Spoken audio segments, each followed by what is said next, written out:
안녕하세요. 혹시 어젯밤 푹 주무셨나요? 오늘 이 시간에는 우리 모두의 숙제죠. 바로 완벽한 밤잠의 비밀을 과학적으로 한번 파헤쳐 보려고 합니다.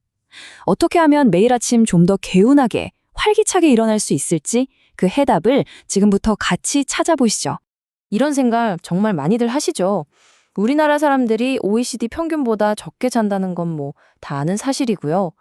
그래서 잠이 부족한 건 맞는데 이상하게 마음 먹고 8시간, 9시간 푹 자도 왜 이 지긋지긋한 피로는 잘 안 없어지는 걸까요? 네, 정답은 바로 여기에 있습니다. 아마 모든 수면 전문가들이 정말 이구동성으로 강조하는 포인트일 거예요.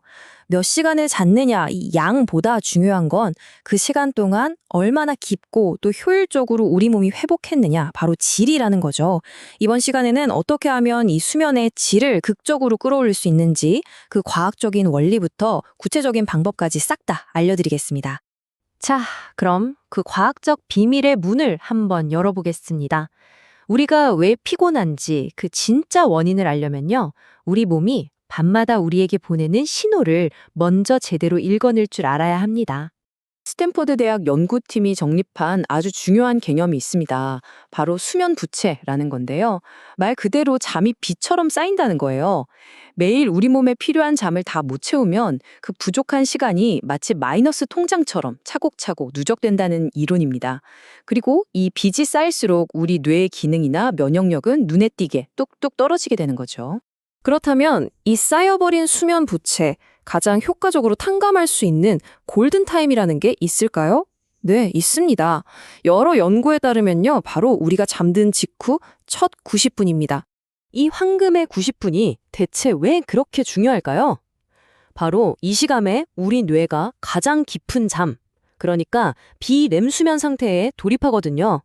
이때 우리가 깨어있는 동안 뇌에 쌓였던 피로물질, 이걸 수면 압력이라고 하는데 이게 가장 효율적으로 싹 청소가 되고요. 또 우리 몸의 회복을 돕는 성장 호르몬이 하루 분비량의 70에서 80%까지 그야말로 폭발적으로 쏟아져 나옵니다. 그러니까 이 첫 90분만 제대로 자도 그날 밤 잠의 퀄리티가 완전히 달라지는 거예요. 자, 황금의 90분을 확보하는 것만큼이나 중요한 두 번째 열쇠가 있습니다. 그건 바로 우리 몸속 깊은 곳의 온도, 심부 체온을 조절하는 겁니다. 이게 우리 몸의 수면 스위치 역할을 하거든요. 이게 무슨 말이냐면요. 과학적으로 우리 몸은 잠에 들기 위해서 피부 온도는 살짝 높이고 반대로 뇌나 장기 같은 몸의 중심부, 즉 심부 체온은 평소보다 약 0.5도에서 1도 정도 떨어뜨려야만 합니다. 이 미세한 체온 변화가 뇌한테 이제 쉴 시간이구나 하는 가장 강력한 신호를 보내는 거죠. 실제로 이대서울병원 손여주 교수님도 좋은 잠의 핵심은 심부 체온이 자연스럽게 떨어질 수 있는 환경을 만들어주는 것이라고 강조합니다. 결국 우리가 억지로 자야지 하는 게 아니라 우리 몸이 스스로 스르르 휴식 모드로 들어갈 수 있게끔 환경을 설계해줘야 한다는 뜻입니다. 자, 이제 원리를 알았으니까 실전으로 넘어가 봐야겠죠? 이 과학적 원리들을 바탕으로 우리 침실을 최고의 수면 실험실로 만드는 구체적인 방법들을 하나씩 알려드리겠습니다. 첫째는 온도입니다. 수면 전문가들이 가장 이상적이라고 말하는 침실 온도가 바로 18도에서 22도 사이예요.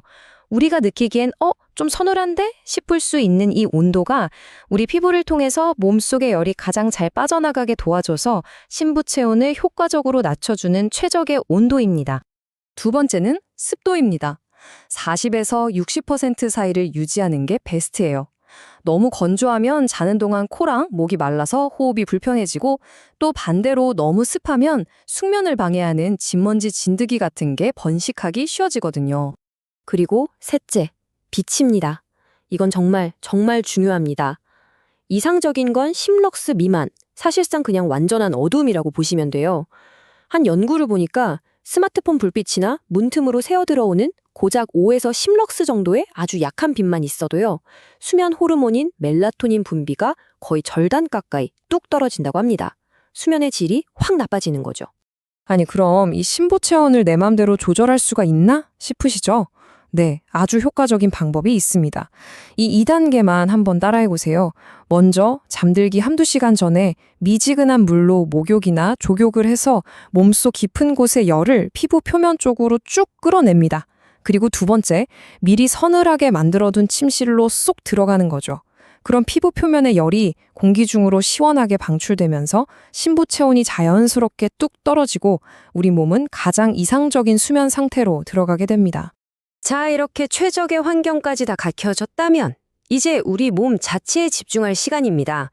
특히 우리가 잠을 자는 동안의 척추 정렬 상태가 수면의 질은 물론이고 다음날 아침 컨디션을 결정하는 아주 핵심적인 요소거든요. 우리의 목표는 딱 하나입니다. 바로 중립적인 척추 자세를 만드는 거예요. 이게 뭐냐면 우리가 똑바로 서 있을 때처럼 목의 자연스러운 C자 커브랑 척추의 S자 굴곡이 자는 동안에도 그대로 유지되게 만들어주는 겁니다. 여기 두 사진을 한번 보실까요? 차이가 그냥 한눈에 보이죠? 왼쪽처럼 목을 제대로 받쳐주지 못하는 베개를 쓰면 목의 C자 커브가 무너지면서 밤새도록 목이랑 어깨 근육이 긴장할 수밖에 없어요. 그런데 오른쪽처럼 목의 곡선을 딱 맞춰주는 베개는 척추 전체를 가장 편안한 중립 상태로 만들어줘죠. 아, 그럼 나한테 맞는 베개는 대체 뭐야? 궁금하시죠? 그래서 제가 이 표를 준비했습니다. 만약에 바로 누워서 주무시는 분이라면 목의 C자 커브를 채워줄 수 있는 비교적 낮은 베개가 좋고요. 옆으로 누워서 주무신다면 어깨 너비 때문에 목과 바닥 사이에 생기는 그 공간을 메워줄 수 있는 좀 높고 단단한 베개가 좋습니다. 사실 엎드려 자는 자세는 척추에 제일 안 좋긴 한데 꼭 그렇게 주무셔야 한다면 베개는 아주 낮거나 아예 없는 편이 목의 부담을 그나마 덜어줄 수 있습니다. 자, 이제 거의 다 왔습니다. 마지막으로 베개뿐만 아니라 작은 쿠션 하나를 활용해서 특정 부위 통증도 줄이고 수면의 질을 한 단계 더 업그레이드하는 전문가들의 꿀팁을 알려드릴게요. 여기 나오는 이 작은 변화들이 정말 어마어마한 효과를 가져옵니다. 혹시 허리가 좀 안 좋으신가요? 그럼 바로 누웠을 때 무릎 밑에 쿠션을 하나 받쳐보세요. 이렇게만 해도 허리 디스크에 가해지는 압력이 거의 50%나 줄어든다는 연구 결과도 있어요. 옆으로 누워 잘 때는 무릎 사이에 베개를 살짝 끼워보세요.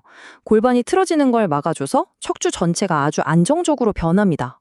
지금까지 쭉 살펴본 것처럼 숙면이라는 건 그냥 피곤해서 쓰러져 자는 그런 수동적인 휴식이 아니었던 거죠.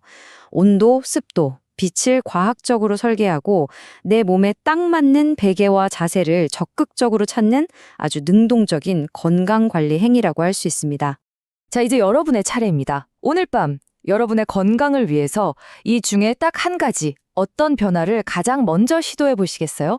침실 온도를 1도만 낮춰보시겠어요? 아니면 무릎 사이에 작은 쿠션이라도 한번 끼워보시겠어요? 오늘 밤에 이 작은 실천 하나가 완전히 다른 내일의 아침을 열어줄 겁니다.